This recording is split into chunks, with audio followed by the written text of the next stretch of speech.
Hello, welcome to Lovin Sheila Shorts. Today I want to talk to you briefly about maintaining your emotional health. We all know that life and we all go through so many things daily. And to maintain your emotional equilibrium, your emotional health is quite a challenge. So today we're going to talk about ways to ensure that we don't experience burnout or emotional exhaustion. What can we do to combat emotional exhaustion? Let's talk about it. Before we go any further, I want to invite you to subscribe to my channel. Just a quick little click.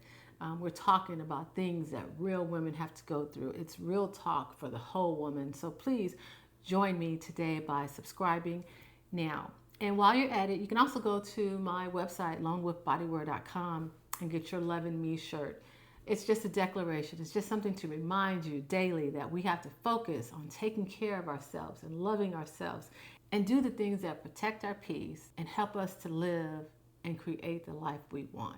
Recently, I found myself physically, mentally, and emotionally depleted. Now, the physical and the mental, I've got some tools for that. I kind of can push through that with relative ease. However, emotional depletion or an emotional exhaustion is a little more challenging because all the emotions are dealing with the things that are closest to us, and it's harder to detach because it's ever present. It's a part of the lifing. It's ever present, and whether you want to or not, there are some things that are pressing and some things that you have to deal with, and in doing so, that's when we sometimes find ourselves emotionally exhausted. So how do we navigate that? Lately, I've been doing some turnaround trips. I took a trip to Vegas. It was just for 24 hours. We flew to Vegas and we saw New Edition and Boyz II Men and Toni Braxton in concert. When we returned 24 hours later, I felt like I'd been gone for a week. Physically exhausting, mentally preparing, exhausting. This weekend, I went to Arizona to participate in a YouTube event, 24-hour turnaround trip. Feel like I was gone for 2 weeks, came back physically exhausted and emotionally exhausted because when I left, I had some things that were somewhat pressing, and guess what? When I returned, those things were still pressing. So they were still present.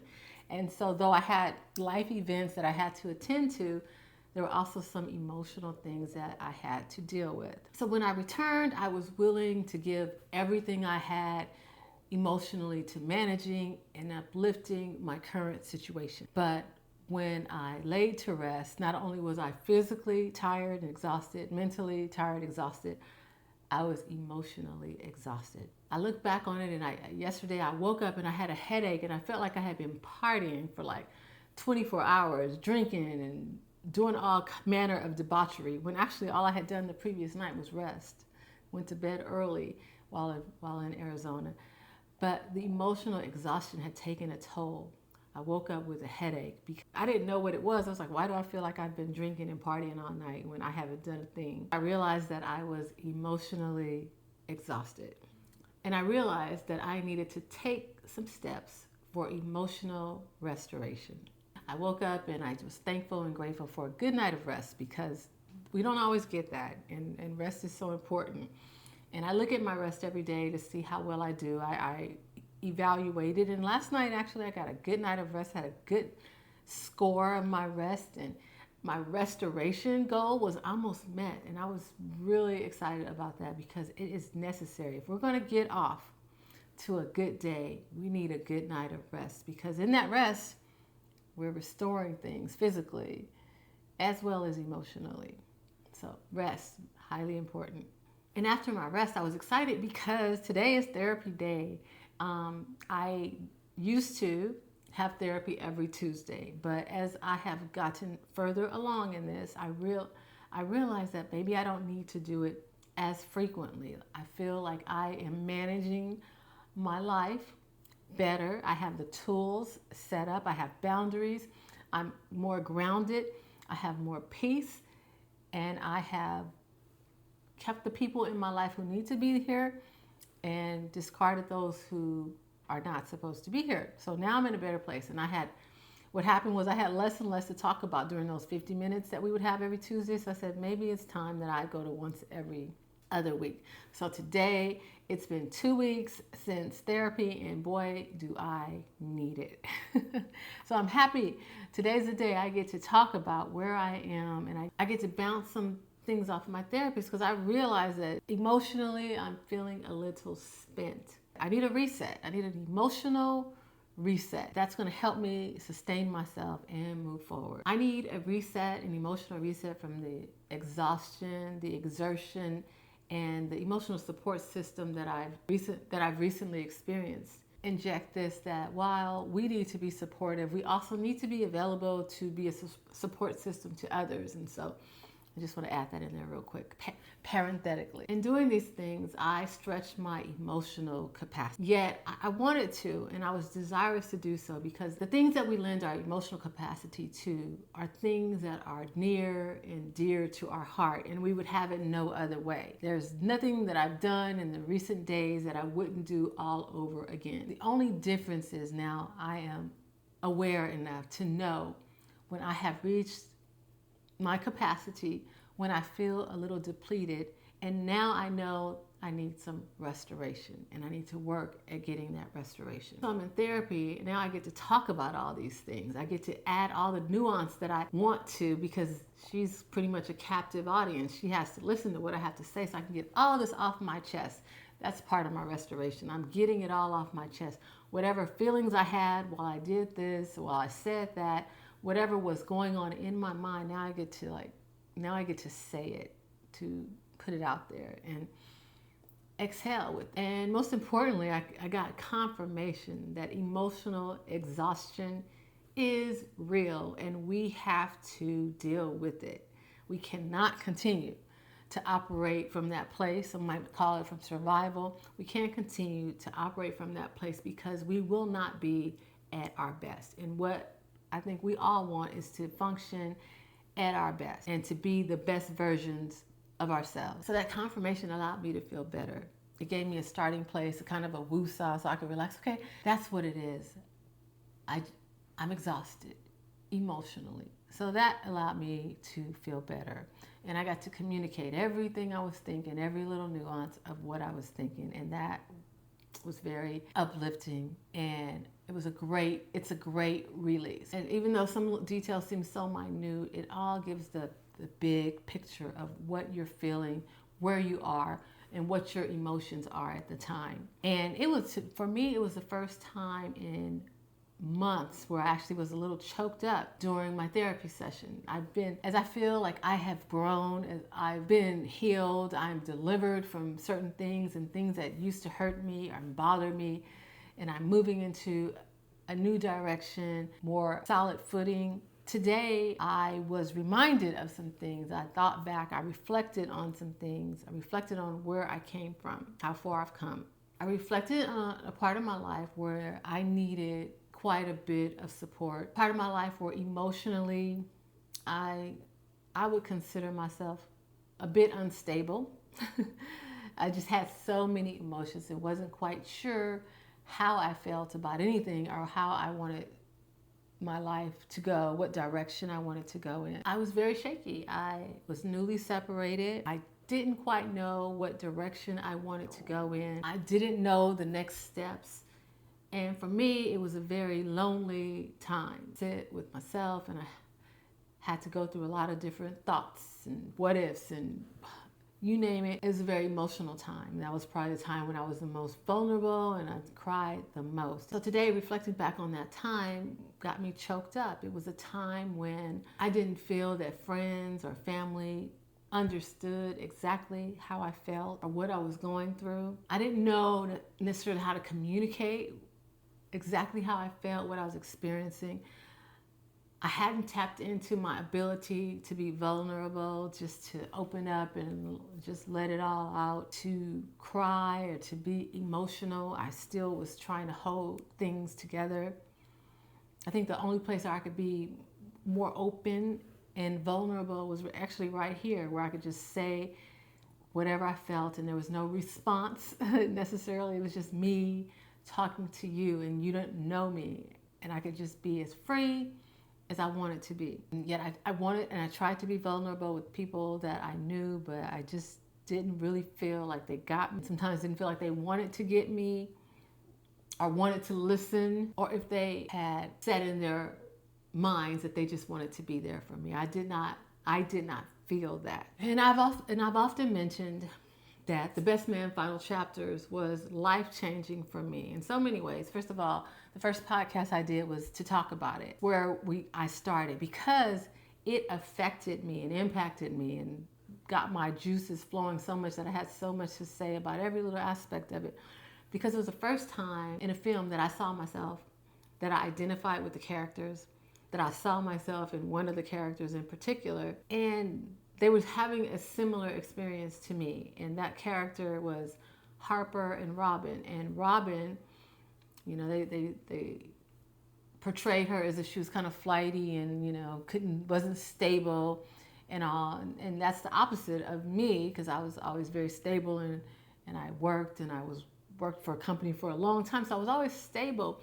But there was always like this sting, like, what if, wondering how would that go or whatever. It was just something like, there's so many options out there, so many things I could be doing. What should I do? So I identified with her. I identified her with standing by her man, supporting her man, backing him and his endeavors, and supporting him in his pursuits. And really, in the process of doing all that, not really been in tune with what she wanted. And there came a place where she got in tune with what she wanted, and it really disrupted the family. It broke up the family. I recall watching that, and I'm not emotional as far as watching films and things like that, but it brought tears to my eyes because I could see it. And I could see suppressing some things for so long and finally doing what you feel like you're supposed to do. But it's very disruptive and it's very painful. And so I identified with that, and I think I digressed a little bit, but I want to share with you, because that's why I got emotional today. So as life, I look back on the emotional connection that I had with that film and where I was at that time, and not knowing what was coming next and how I would make it necessarily in every way, financially, emotionally, mentally, spiritually, in every way. Like, what does the future hold? I was exhausted, and not having the emotional support present. And that's what I mean. Like, I knew there were people who tried, but I think there's times when you need something in your face. Just like when people are telling you what you didn't do or what they want you to do, they typically can get in your face. The same energy, I think, is what we need when we're getting support. I need you in my face. I need you here. And I don't mean in my face. But I need you here. I need you present so I can feel the support. It's something that's warmer about that. And I was talking to someone, I was telling them about that movie, same film, Best Man Final Chapters, when Harper, you know, he was married to Robin after they split up, and he's down and he's by himself sitting in a dark room with blankets and pajamas, and his friends come over and they bring the things that they were used to. They bring the poker tables and the alcohol, I guess it was, and the food, and they spend time with him, and they take his mind off of his blues and all. And that's the type of support I'm talking about. And I know it just doesn't happen in the movies. I'm sure it just doesn't happen in the movies, but that's the type of support we need sometimes, that's in your face.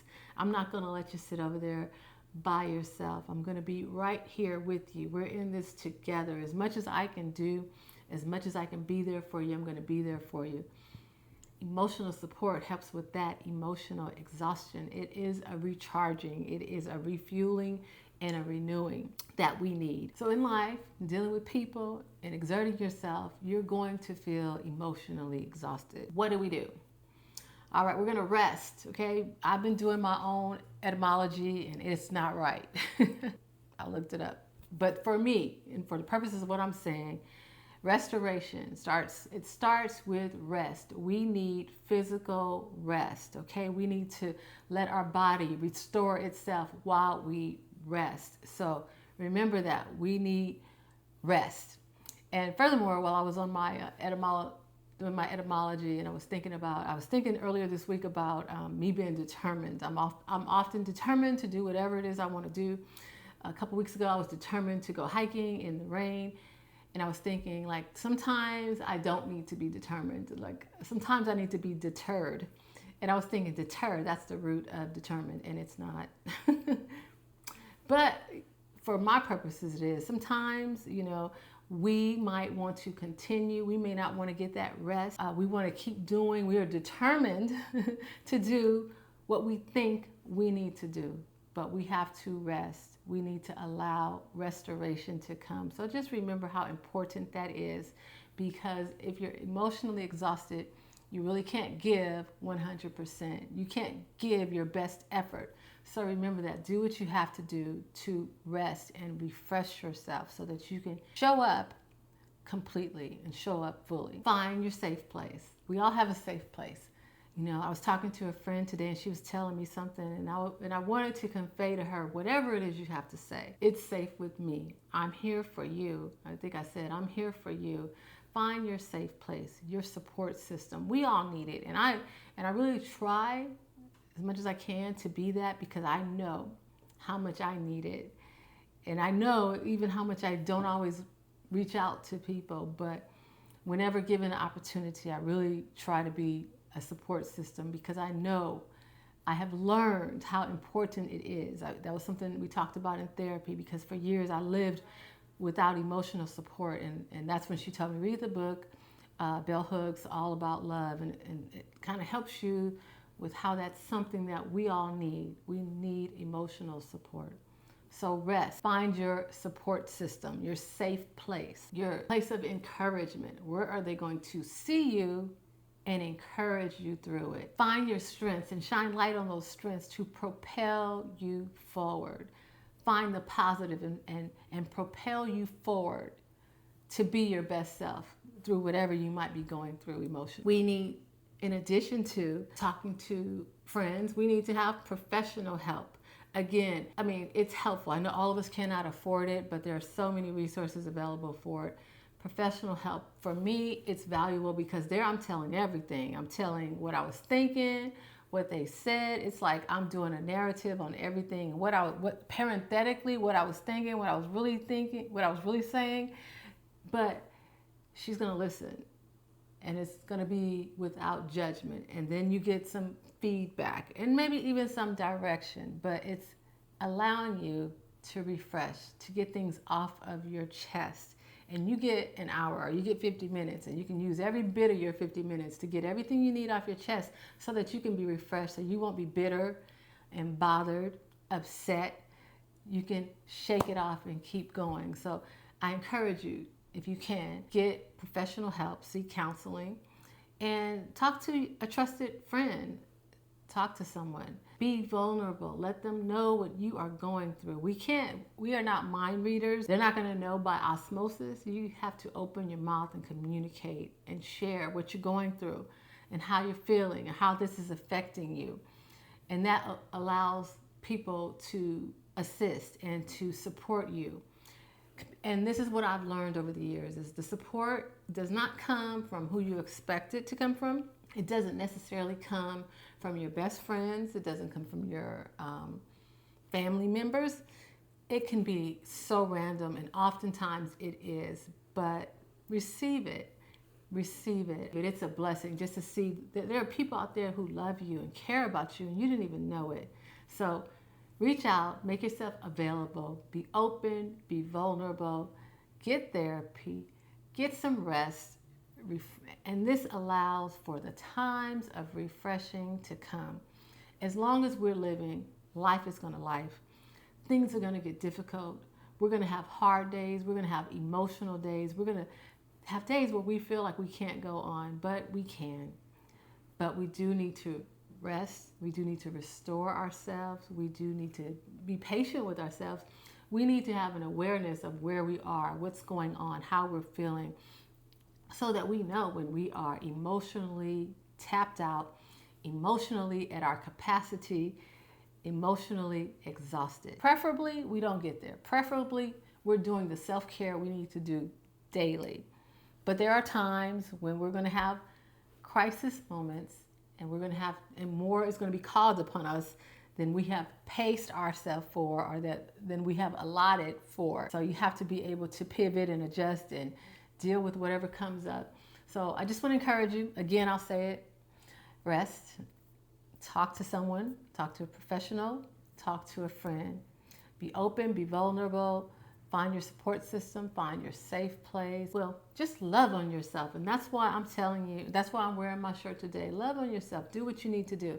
I mean, I make it a point Monday through Friday, I'm out there, I'm exercising, I'm hiking, I'm doing Pilates, I'm lifting weights. But today I said I'm putting on my sweats.